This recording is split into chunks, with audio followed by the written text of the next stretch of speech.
Today's God's word is from the Old Testament, book of Joshua, chapter 5, verse 12.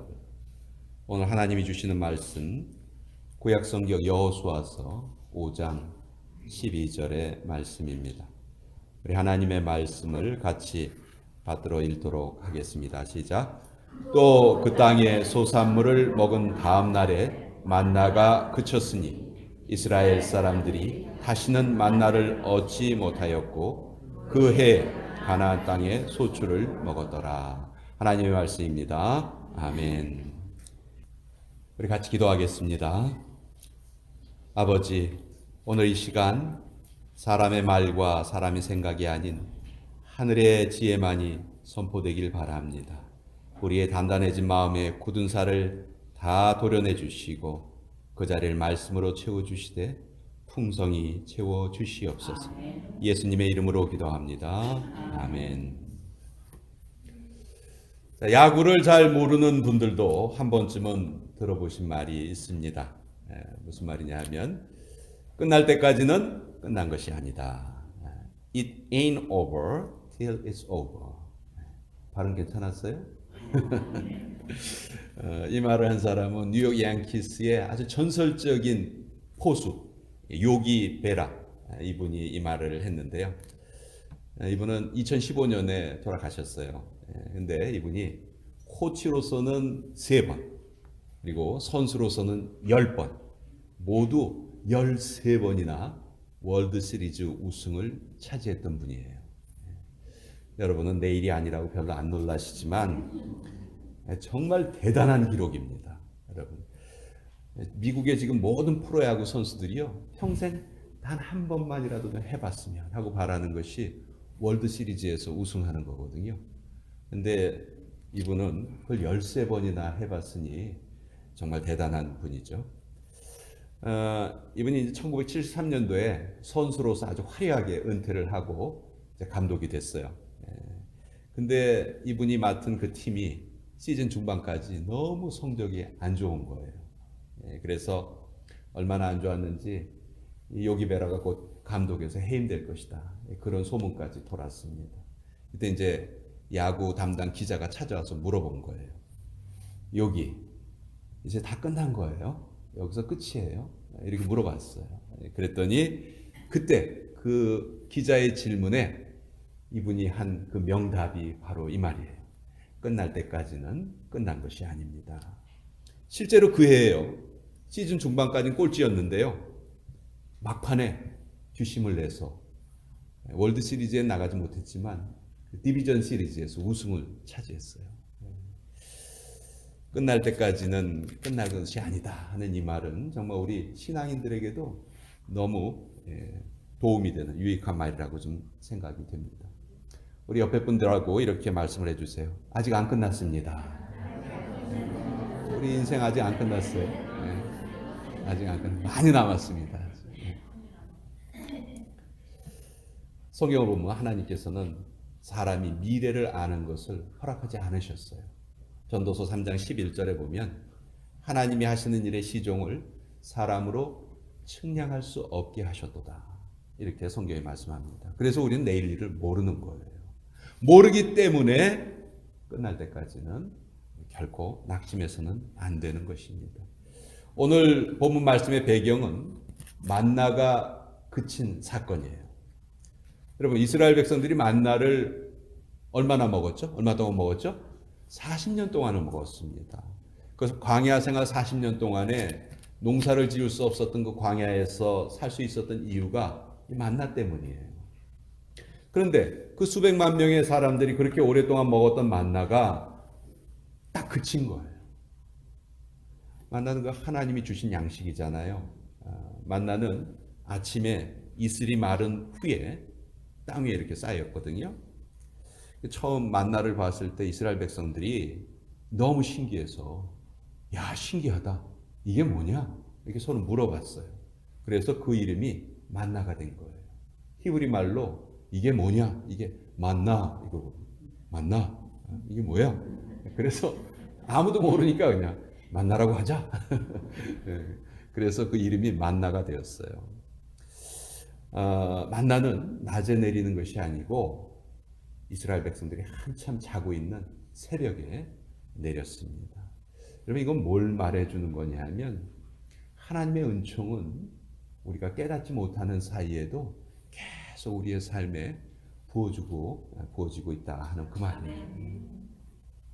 자, 40년 동안 만나를 먹었어요. 얼마나 그 만나에 익숙해져 있었겠습니까? 그런데 그 가나안 땅에 딱 들어가자마자 만나가 그친 거예요. 여러분, 익숙한 것이 없어지면요. 정말 허전하고 정말 힘이 들어요. 얼마나 당황스럽습니까? 이스라엘 백성들이. 하나님이 우리를 버리신 것이 아닌가? 우리도 마찬가지죠. 평생 잘 다니던 직장을 갑자기 그만둬야 한다면 너무 당황스럽겠죠. 혹시 하나님이 나를 떠나신 게 아닌가?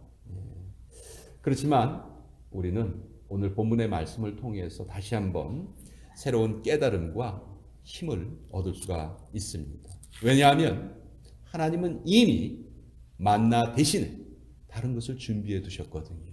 그러고 만나를 그치게 하신 거예요. 오늘 본문을 다시 한번 읽어보면 이렇게 되어 있습니다. 여호수아서 5장 12절 또 그 땅의 소산물을 얻은 다음 날에 만나가 그쳤으니 이렇게 되어 있어요. 언제 만나가 그쳤다고요? 그 땅의 소산물을 얻은 그 다음 날 그쳤다는 거예요. 이미 하나님께서 다른 문을 열어두신 것이죠. 만나는 그쳤지만 이스라엘 백성들은 새로운 은혜를 경험할 수 있는 기회를 얻게 된 것입니다. 우리가 위기를 맞이했을 때 그때가 바로 하나님의 새로운 은혜를 체험할 수 있는 가장 좋은 기회다. 아담과 하와가 죄를 범했어요. 그리고 에덴 동산에서 쫓겨나게 됐죠. 죄를 저지른 후에 제일 먼저 뭘 했냐면요. 자기네들이 벌거벗었다는 것을 알게 돼요. 그래서 창세기 3장 7절에 보면 무화과 나무 잎을 엮어 치마로 삼았더라. 이렇게 되어 있습니다. 나뭇잎으로 이제 치마를 만드는 거예요. 근데 이 나뭇잎으로 만든 치마는요, 너무 약해요. 그래서 자꾸 부끄러운 모습이 드러납니다. 그때 하나님께서 어떤 은혜를 이들에게 베풀어 주셨는가? 창세기 3장 21절에 보면 여호와 하나님이 아담과 그의 아내를 위하여 가죽옷을 지어 입히시니라. 이렇게 되어 있습니다. 지금 죄를 지어서 쫓겨나는 상황인데도 하나님께서는 가죽옷을 지어 입히셨다. 하나님 늘 새로운 은혜를 준비하고 계신 거예요. 이 아담과 하와가 두 아들을 낳았어요. 형은 가인이고 동생은 아벨이에요. 근데 이 형 가인이 동생 아벨을 죽여서 인류 최초의 살인자가 되죠. 근데 동생을 죽이고 난 다음에 이 죄책감으로 인해서 너무 괴로웠습니다. 그래서 하나님께 호소해요. 하나님, 내 짐을 지기가 너무 무겁습니다. 나를 만나는 사람들이 다 나를 죽이려고 합니다. 그때 하나님께서는 어떻게 하셨는가? 만약 가인을 죽이는 자가 있다면 벌을 7배나 받을 것이다. 그렇게 말씀하시고 가인에게 표를 주셨어요. 어떤 마크를 주셔가지고 가인이 죽음을 면하게 해주신 거예요. 자, 가인은 동생을 죽여서 인생의 가장 막다른 골목에 처했는데도 하나님께서는 그에게 새로운 은혜를 준비해 주셨다. 끝난 것 같지만 끝난 것이 아니다. 하나님은 새로운 은혜를 준비하고 계신다 하는 것입니다. 우리 창세기 22장에 보면 우리 성도님들이 참 좋아하는 여호와 이레라는 말이 나와요. 여호와 이레 무슨 뜻입니까? 여호와께서 준비하신다. 그 말이죠. 하나님은 아브라함에게 이삭을 번제로 드려라 그렇게 명령을 하셨지만 미리 숲속에 양을 한 마리 준비해 놓으시고 그 양으로 제사를 드릴 수 있게 하셨죠. 또 야곱이 자기 형 에서의 미움을 받아서 도망을 가잖아요. 외삼촌이 살고 있는 그 머나먼 하란 땅으로 도망을 가는데 길을 가다가 이제 해가 떨어지니까 돌을 베개 삼아서 잠을 잡니다. 여러분 이때 야곱의 신세를 한번 생각해 보세요. 얼마나 처량하고 얼마나 답답한 그런 상황입니다. 그런데 이날 밤 꿈속에 이 야곱이 하늘로 이어진 사다리를 보고 하나님의 음성을 들어요. 하나님 뭐라고 말씀하시냐면 내가 너와 함께 있어 내가 어디로 가든지 너를 지키며 너를 이끌어 이 땅으로 돌아오게 하겠다.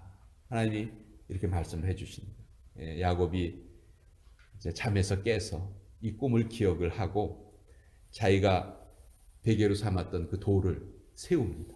세워가지고 거기에다 기름을 붓고 그곳의 이름을 자기가 부르죠. 뭐라고 불렀습니까? 베델이다. 베델. 벳은 집이란 뜻이고 엘은 하나님이란 뜻이에요. 하나님의 집이다. 이곳에 하나님이 계셨구나 하는 것을 야곱이 그렇게 고백을 합니다. 가장 힘든 상황이었지만 새로운 은혜를 체험을 했다. 큰 배가 바위에 부딪혀서 침몰했어요. 생존자가 딱 한 사람밖에 없었습니다. 이 사람 파도에 밀려서 가까스로 무인도에 도착을 했어요. 다행히 하나님을 믿는 사람이었기 때문에 자기를 구조해달라고 하나님께 열심히 기도를 했어요. 혹시 지나가는 배가 있을까 해서 날마다 바다를 바라보았습니다. 그렇지만 배를 한 척도 볼 수가 없었어요. 당장 살아야 하기 때문에 나뭇가지를 막 주워다가 어설프게 오두막을 하나 만들어 놓고 그 안에 이제 불도 피워놨어요. 그러다 어느 날 이제 먹을 것을 찾아서 이렇게 막 섬을 돌아다니고 있는데 그 오두막 안에서 불이 나버린 거예요. 오두막이 그냥 전부 다 타버렸습니다. 최악의 사태가 벌어진 것이죠. 그가 돌아와서 이 오두막을 보고선 슬퍼서 한탄을 합니다. 야, 이제 이 집마저 불에 다 타버렸구나. 나는 왜 이렇게 되는 일이 없냐. 배가 침몰해서 막 무인도에 떠내려오고 집도 다 타버리고. 그런데 그 다음날 어떤 배 한 척이 이 섬을 찾아온 거예요. 이 사람은 깜짝 놀랐습니다. 아니요, 내가 이 섬에 있는 걸 어떻게 알았습니까? 우리는 어저께 당신이 낸 연기를 봤습니다. 오두막집이 타면서 생긴 그 연기가 멀리서 보였던 거예요. 그래서 그 연기 때문에 구조를 받았다는 것입니다. 가장 힘들 때 하나님은 새로운 은혜를 주신다. 한국의 어느 성도님은 출근할 때도 자전거를 타고 다닐 정도로 자전거를 좋아했어요. 어느 날 이제 양복을 잘 차려입고 자전거를 타고 출근을 하는데 넘어진 거예요. 넘어졌는데 그냥 넘어진 게 아니고 바지가 찢어졌어요. 넘어지면서. 출근해야 되는데 투덜대면서 집으로 이제 급히 돌아왔습니다. 근데 와 보니까 자기 부인이 다리미를 켜놓고 외출을 한 거예요. 하마터면 큰 불이 날 뻔한 거죠. 그래서 하나님 자전거를 넘어지게 해주셔서 감사합니다. 넘어진 것으로 끝난 것이 아니고 바지까지 찢어지게 해주셔서 감사합니다. 그렇게 감사를 했다고 그래요. 어려운 일이 있을 때 새로운 은혜를 우리가 체험하게 된다. 이런 이야기는 너무 많아요. 너무 많죠. 우리 펜실베니아에 처음 정착한 그 사람들은 청교도들이었어요. 이들이 이제 농사를 짓고 살았는데 가을에 수확을 할 시기가 되었는데 갑자기 메뚜기 떼가 그 마을을 습격을 했습니다. 여러분 메뚜기 떼가 한번 지나가고 나면요 농작물이 남아 있는 게 없습니다. 이 메뚜기 떼가 온 걸 보고 이제 목사님이 그걸 보고선 큰일이 났다 해서 교회로 가서 막 교회 종을 쳤어요. 평일날 교회 종소리가 막 나니까 사람들이 놀래서 교회로 다 몰려왔습니다. 지금 메뚜기 떼가 날아와서 우리가 1년 농사 지은 것이 다 헛수고가 될 위기에 처해 있습니다. 우리가 하나님 앞에 무릎 꿇고 기도합시다. 이렇게 목사님이 주민들에게 이제 그런 부탁을 드렸어요. 온 동네 사람들이 아주 간절하게 기도를 하기 시작을 했습니다. 그런데 조금 지나고 나니까 갑자기 바깥에서 막 새소리가 들리는 거예요. 수만 마리의 갈매기 떼가 날라와서 그 많은 메뚜기 떼를 다 잡아먹었습니다. 시컷 먹고서 똥까지 다 싸고 그러고 날아갔어요. 그 갈매기 때문에 메뚜기가 다 없어졌고요. 그 다음에는 훨씬 더 많은 수확을 거둘 수가 있었어요. 왜 그랬을까요? 그쵸, 갈매기 똥이 비료가 된 거예요. 여러분, 우리는 때로는 이렇게 만나가 그치는 것 같은 그런 고통을 경험하지만 하나님께서는 늘 새로운 은혜를 예비하고 계신다. 근데 그렇다면 왜 만나가 그쳤을까요? 이스라엘 백성들이 이제는 가나안 땅에 도착했기 때문이죠. 더 이상 광야에서 머무르는 것이 아니고 이제는 삶의 환경이 바뀐 거예요. 만나가 그친 것은요, 하나님의 새로운 섭리이십니다. 만약 가나안 땅에 들어갔는데도 계속해서 만나가 내렸다. 그러면 어떻게 살았을까요? 발전이 없었을 겁니다. 한없이 게을러졌을 거예요.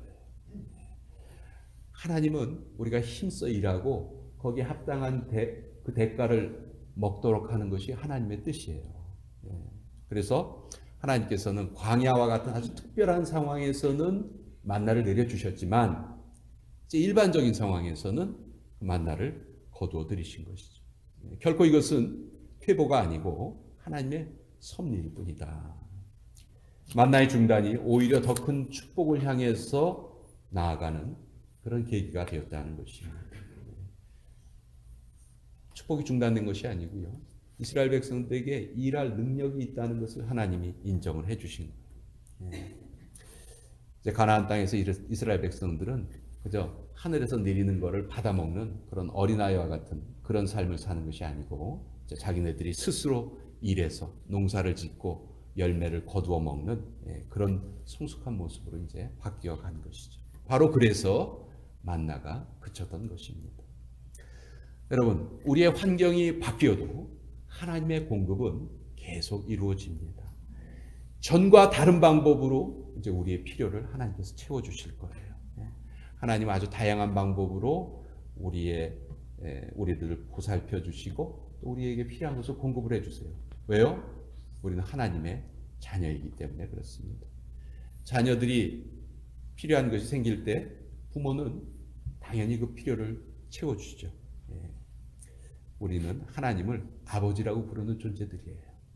그래서 만나가 그친 것 같은 그런 어려움이 있다 할지라도 우리는 결코 낙심할 이유가 없습니다. 여전히 주님께서 우리 옆에 계시고 우리를 도와주시고 우리에게 두려워 말라 이렇게 말씀해 주고 계신 거예요. 제가 처음에 설교를 시작하면서 무슨 말로 시작했죠? 끝날 때까지 끝난 것이 아니다. 새로운 은혜를 우리 하나님께서 준비해 주신다. 은총이 멈춘 것이 아니고 은총을 내려주시는 방법만이 바뀔 뿐이다. 우리 같이 기도하겠습니다.